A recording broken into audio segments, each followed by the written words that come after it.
Cuando pensamos en tipos de interés, normalmente nos viene uno a la cabeza, el del dinero. Pero ¿y si la realidad fuera muchísimo más compleja e interesante? Porque resulta que casi todo en la economía, desde el petróleo hasta el trigo, tiene su propio y particular tipo de interés. Vamos a desentrañar esta idea. Suena raro, ¿verdad? Pero es la idea clave para entender cómo funciona de verdad el sistema financiero. Es que, si lo pensamos bien, cualquier activo, ya sea una casa, petróleo o incluso trigo, se puede guardar o invertir y por lo tanto tiene su propia tasa de retorno. Bueno, a este concepto, el economista John Maynard Keynes lo llamó tipo de interés propio. Y es fundamental. Y ojo, aquí no estamos hablando de dinero, para nada. Hablamos del rendimiento de un activo en sus propias unidades. Si se presta trigo y se devuelve más trigo, esa ganancia es precisamente su tipo de interés propio. Entonces, ¿de dónde sale este tipo de interés propio? Pues se compone de varias cosas. Primero está su rendimiento físico, claro. Luego hay que restarle los costes de guardarlo, de almacenarlo. Después entra en juego su liquidez. Y a todo eso, pues hay que sumarle una compensación por el tiempo que no se dispone de él y por el riesgo que se asume. La suma de todo esto, al final, nos da el tipo de interés propio de cada activo.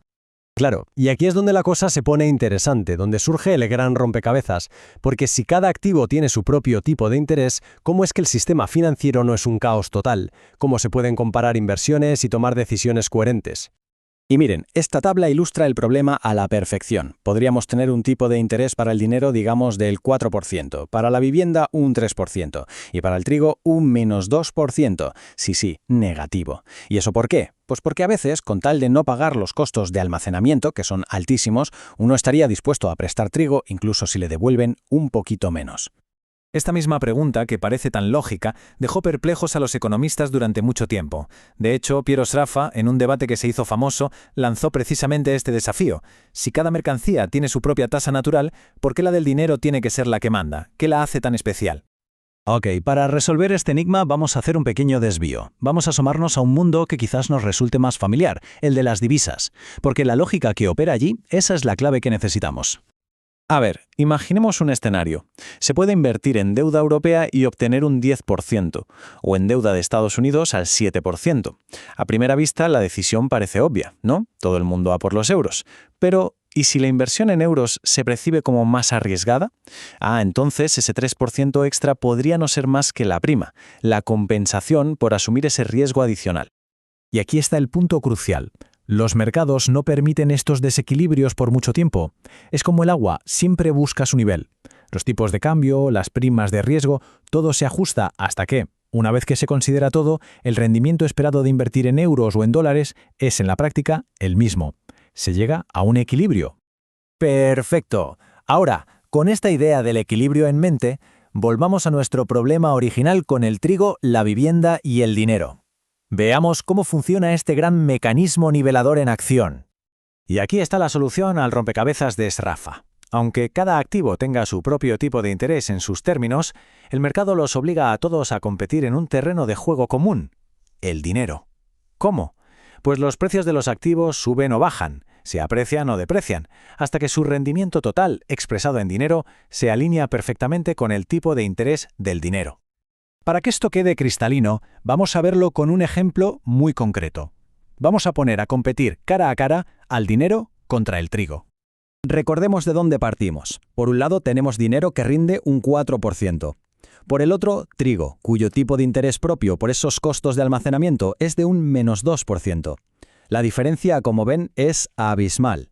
Imaginemos que alguien tiene 10 toneladas de trigo. Y para que sea más fácil, vamos a suponer que el dinero es oro y que ese trigo vale exactamente 100 onzas de oro. Esta persona tiene dos opciones, dos caminos.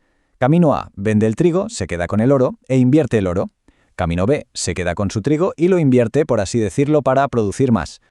El camino A es súper sencillo. Se invierten 100 onzas de oro al 4% de interés.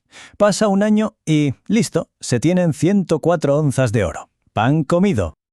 Ahora, el camino B es más complicado. Recordemos que ya partíamos de un rendimiento negativo por el almacenamiento. Pero además, invertir en una cosecha es mucho más arriesgado que tener oro guardado. Si ajustamos por esos dos factores, costos y riesgo, el rendimiento real equivale a recibir al final del año solo 9,7 toneladas de trigo. Y aquí está la pregunta del millón. ¿Cómo es posible? ¿Por qué alguien elegiría el camino B para acabar con menos trigo del que tenía cuando podría tener 104 onzas de oro contantes y sonantes? A simple vista no tiene ningún sentido, es un mal negocio.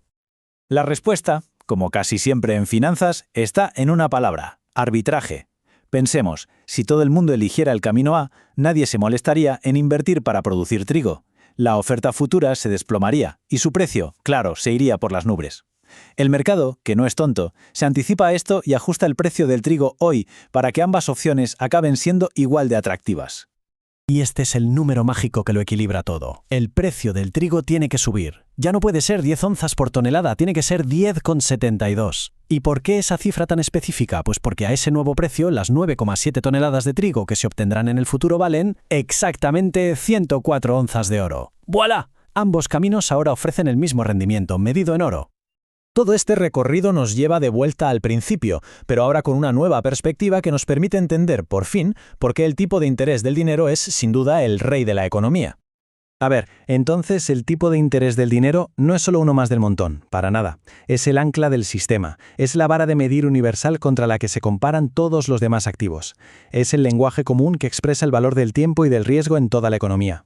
Y ese proceso que vimos, el arbitraje, se encarga de que todos los demás activos acaben hablando ese mismo lenguaje en términos de rendimiento. Y por cierto, este mecanismo de ajuste donde el precio futuro de un activo tiene que cambiar para que su rendimiento se alinee con el del dinero, eso nos lleva de cabeza a unos conceptos fascinantes del mercado de futuros, el contango y el backwardation. Pero bueno, esa es otra historia y la dejaremos para otro análisis.